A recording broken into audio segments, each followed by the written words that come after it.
Hola entusiastas de la geopolítica, ahora les voy a traer un nuevo video. Vamos a hablar de un tema que se está haciendo cada vez más presente en la vida de las personas, que tiene que ver cómo se relacionan los estados con sus ciudadanos, los bancos con sus clientes y cómo también se relacionan los entes financieros internacionales con los distintos países. Y esto es el tema de la deuda. Tenemos que hoy en día la deuda de hecho funciona para redistribuir la riqueza hacia arriba y restringir la democracia hacia abajo. Esto es según Andrew Ross, catedrático de Análisis Social y Cultural de la Universidad de Nueva York. Estas son las ideas centrales de su nuevo libro Creditocracia y las razones para no tener deudas. Según la tesis de este sociólogo, el negocio de los bancos y las entidades financieras es obtener la mayor cantidad posible de beneficio, manteniendo a todos los demás endeudados durante el mayor tiempo posible.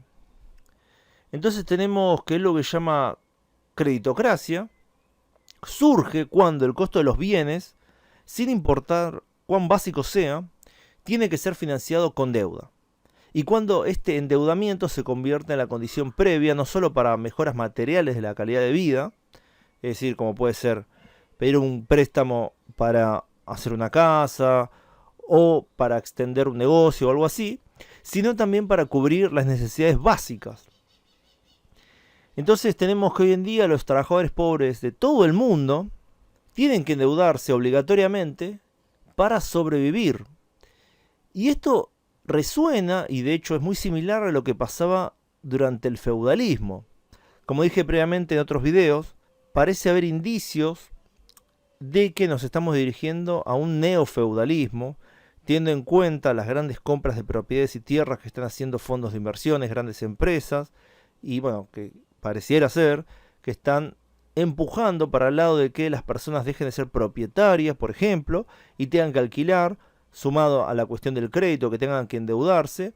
Y bueno, estaríamos viendo el nacimiento de un nuevo ciudadano siervo, el cual dependería constantemente de estos grandes entes, que serían el equivalente, saltando las grandes diferencias que puede haber, de los señores feudales. Estos nuevos señores feudales ya sin rostro, unas bien grandes instituciones que tendrían un gran control sobre la población.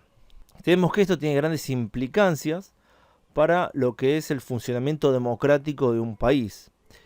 Tenemos que los gobiernos de Italia y Grecia, por ejemplo, tras la crisis financiera del 2008, tuvieron que recortar el gasto público masivamente. Haciendo esto dañaron a muchos de sus ciudadanos y esto era para satisfacer los deseos de los acreedores extranjeros que podían ser de Alemania, de Francia, de Suiza, de Holanda y otros países. Tenemos que en la mayoría de los países industrializados se está generalizando la deuda como algo normal en las familias, en los individuos. Tenemos un buen ejemplo que es Estados Unidos, donde en Estados Unidos el 77% de los hogares están seriamente endeudados. Los principales bancos hoy en día son más grandes y rentables que antes de las crisis de 2008. Y la verdad que no se puede vislumbrar que esto vaya a cambiar, ni que la legislación vaya a poner algún freno a este proceso. Todo lo contrario, hoy en día parece que los legisladores tienen aún menos poder para controlar esas entidades de lo que tenían en 2008.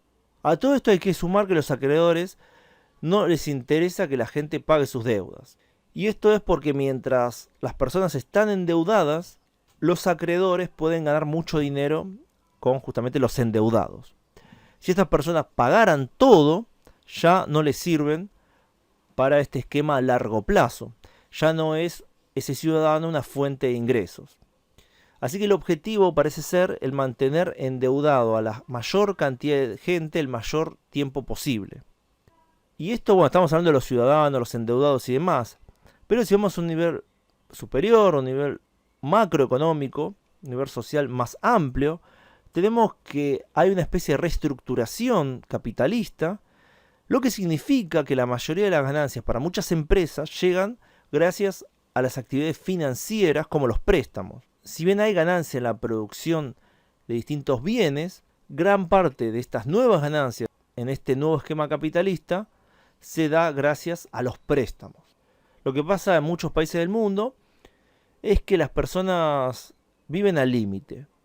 Es decir, la gente se está acostumbrando a pagar las facturas básicas en cuotas con su tarjeta de crédito, por ejemplo. Muchos de estos hogares no llegan a cancelar sus cuentas mensuales y entonces lo que pasa es que tienen que pagar recargos por mora y multas.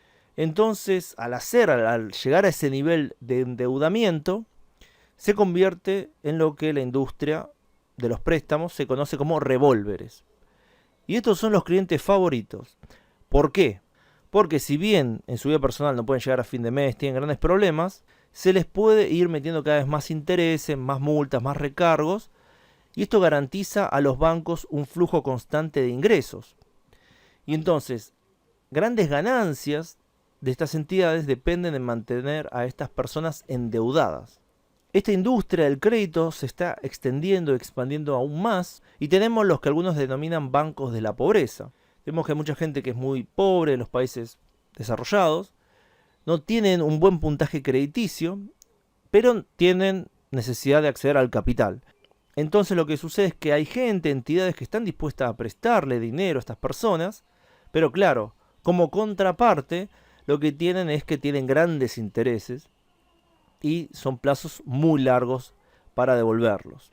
Bueno, y también como habíamos dicho en un video anterior, hoy tenemos que las entidades financieras tienen un gran poder transnacional. De hecho, se pueden mover en todo el mundo, sea en el bloque chino, sea en Rusia hoy en día está un poco por fuera, pero en Europa, en África, Sudamérica, Norteamérica, Oceanía, prácticamente tienen una libertad que otras entidades no tienen.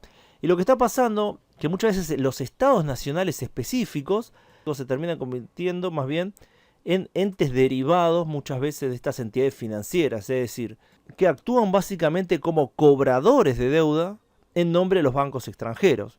Eso tiene que ver también porque el nuevo esquema mundial ya no se recae tanto del financiamiento estatal en los impuestos, por ejemplo, si bien obviamente sí, parte sí, sino que gran parte de este financiamiento viene de entidades internacionales a través de préstamos.